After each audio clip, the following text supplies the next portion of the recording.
Now to the humanitarian crisis unfolding in Haiti. The U.S. imposed sanctions on two Haitian politicians accused of engaging in international drug trafficking. That move comes as the nation struggles with severe political turmoil, gang violence, food shortages, and a cholera outbreak. Natalie Kitroeff recently traveled to Haiti to get a first-hand look at the situation there and joins us now to discuss what's taking place. She's the New York Times bureau chief for Mexico, Central America, and the Caribbean. Thanks for being with us today, Natalie. Last week, we understand at least 12 people were killed by organized gangs in Haiti. Homes burned down near the capital, Port-au-Prince. Can the country's own police force control what's happening? And if not, what national entity might be able to help? So the Haitian National Police is outgunned, they're underpaid, they're often trying their best, but these criminal groups in Haiti, they're not petty criminals. These armed groups, these gangs, they are powerful entities. They're armed with weapons of war. They operate like militias. And as you saw last week, they move in on territory, on small towns, with a brutality that is hard to imagine. And so the police tries, but often they're beaten by people and criminals that are better organized and have better weapons than them.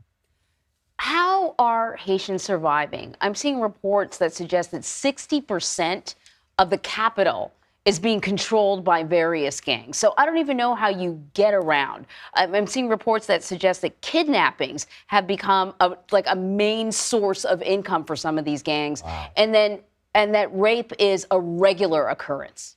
What is day-to-day life like?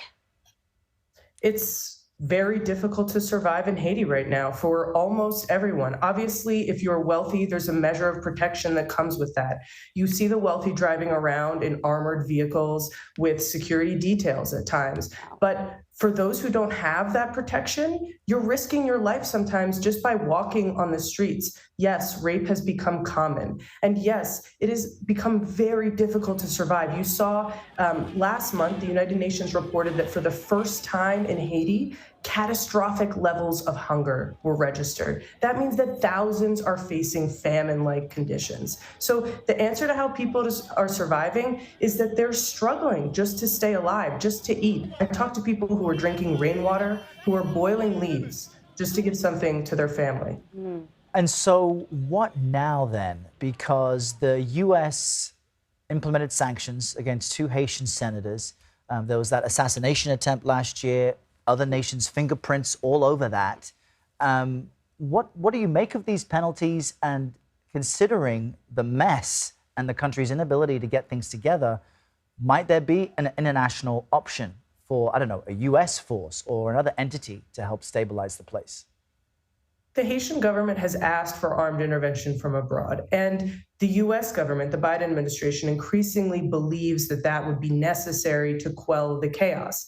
But the request has been met by a lot of criticism in a country that has a long history of failed foreign intervention, of brutal foreign intervention. And so it's unclear. The Biden administration does not want to send U.S. troops. And so the administration is trying to persuade another country to lead such a force.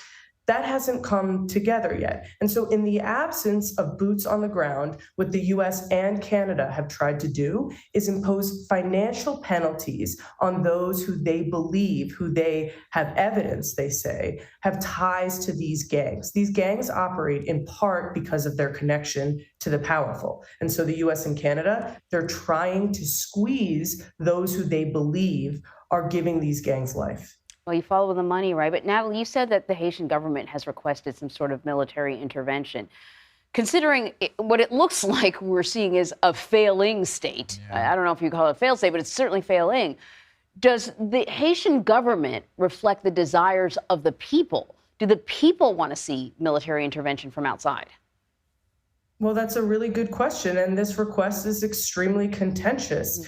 this country is deeply scarred by many foreign interventions from abroad in the past. The most recent one by UN peacekeepers, there was some success in subduing the gangs in part of the capital, but it also brought a cholera outbreak that killed nearly 10,000 people, and there was widespread sexual violence accused. And so there's a lot of baggage that comes with foreign intervention in Haiti.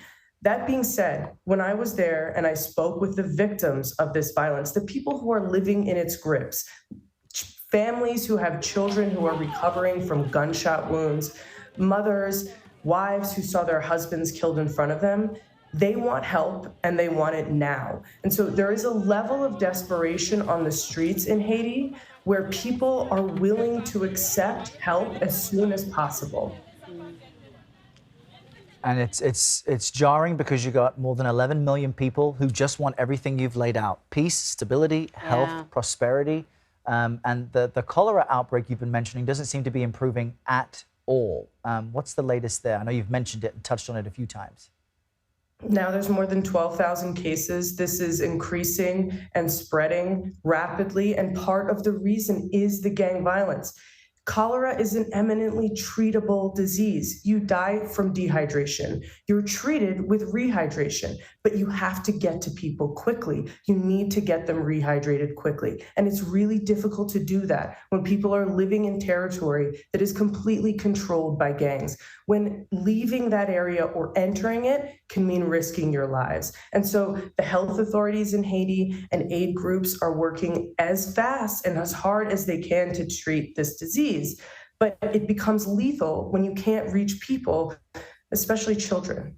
Natalie, before I let you go, I said that I don't know what we're looking at if we're looking at a failing state. And so I want to sort of clarify, though, and you know better than me, this sort of violence that we're seeing, these gangs sort of running parts of cities, is this primarily in like the big cities? I mean, how is life in kind of the more rural areas? I'm just wondering if this level of violence is concentrated.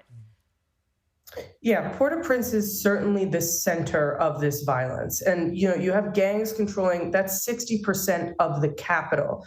They operate, by the way, in 90% of the capital. And so Port-au-Prince, which is the heart of business and a lot of economic activity, huge population, that's where you see this gang violence really raging. That's not to say it doesn't have an impact elsewhere. And what happens in Port-au-Prince, where they're the major ports in the country, where the major logistic corridors, where you get goods in and out, fuel, food, anything you can imagine to keep a country running, that's where this violence is concentrated. It's spreading, though, and it's spreading further and further outside the heart of the capital. And so if this doesn't get under control, and there's no sign for now that it is, you could see this happen at this level, at this intensity, in many more places across Haiti.